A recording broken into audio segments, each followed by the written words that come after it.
Pascal, can you sign? Oh, thank you. Let's go.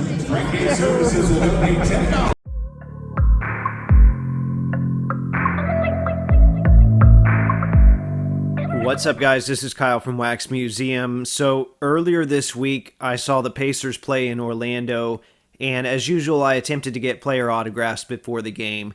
Now, as an early disclaimer, this is not a how-to guide or anything like that. I've already run through all that on the channel before, so if you want, you can go find that. Those videos are out there. I will, however, show you my binder setup again, because when it comes to all the logistics, I think that's the most important part.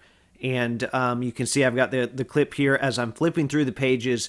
If you look closely, you'll see some of the custom cards I made for the rookies, because my goal going in is to have something ready for every player to sign, even if I have to make the cards on my own. Now, I ended up not needing those, but I was really happy with the way those customs turned out. You might remember a custom Timeless Moments Andrew Nembhard card that I made in the past as well. I finally got that one signed at a previous game. It took me a couple tries. So I made one for James Johnson based off a moment in the playoffs because I needed a Pacers card for James Johnson, so I thought it was kind of funny. I did not see him, so I'm going to hold that for a later date. Hopefully I'll be able to get that one signed as well. Now, normally if you see any pictures or video of me getting things signed, it's because Mrs. Wax Museum is there and she's able to help out. This time around she had to work, so I was on my own. And that was kind of tricky because they don't allow GoPros at the Kia Center. So I decided to rig up a setup with my phone and my GoPro necklace, because I could still kind of wear the necklace in or have it in my binder and then put the phone clipped into it. And that turned out surprisingly well. In fact, everything that was under my control as far as the logistics go, it all went pretty smoothly. Unfortunately, the things that were out of my control, like the Pacers warming up way earlier, that was something that I had to deal with. So by the time I was allowed in the arena, a lot of them had already finished warming up. I will show you the footage of the players I did have access to, though. I can't play a lot of the audio because of the music in the background, but there's really not a lot of dialogue in this situation, so it won't really matter. Hey, Obi, can you sign, please? Appreciate it.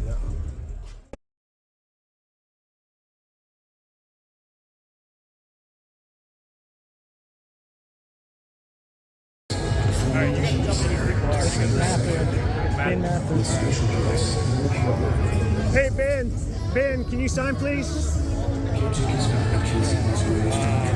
Here comes Siakam. This way, it's quick. It all happens really quick. There's like bad news. Pascal, can you sign? Oh, thank you. Let's go.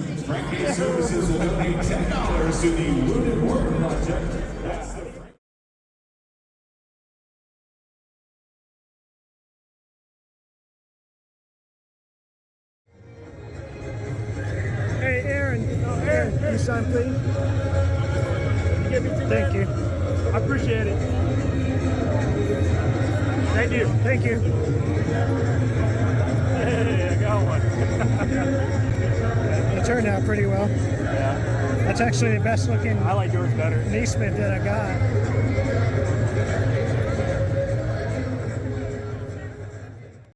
Okay, so after all of that, I ended up getting just 3 cards signed, but I do think those 3 cards turned out really well, and I'm happy with the ones that I got. Okay, so now I'm going to pivot a little and give an update on a Theo Ratliff card I've talked about on this channel several times before, although it is relevant to this video because I received it back from my friend that I met up with at the game. Now, if you need a refresher on that situation, basically I found a Theo Ratliff Platinum Medallion in an eBay lot, and I decided that I wanted it slabbed. Well, SGC was convenient for me, so I sent it to SGC.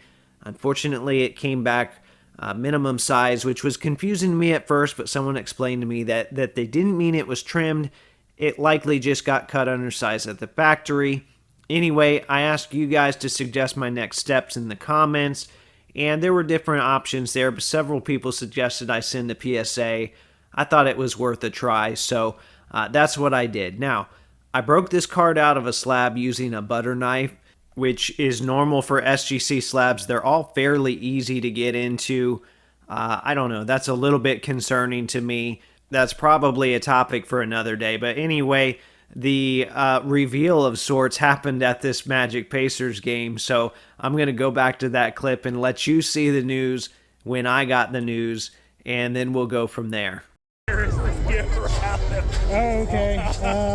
This is why every time you were asking how much it was, I was like, Yeah. I was just kind of waiting until I saw you because I wanted to see if you wanted me to send it in again with the next one I send it.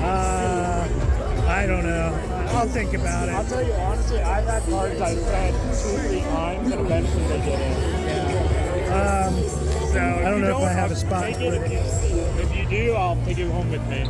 No, I'll take it for now.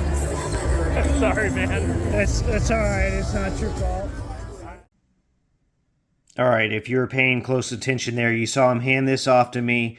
If you're not familiar with this packaging, it's not a good sign. Card inside is a lot worse than slab inside. So I essentially got the same result that I did with SGC.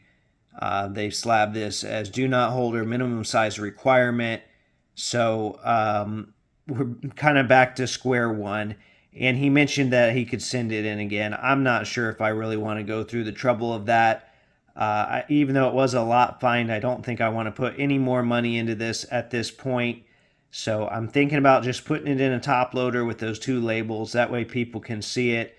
They can make their own decision on if they want to buy it and what they want to do with it. But that is all I've got. Maybe you guys have a different suggestion. I'd love to know. Let me know in the comments.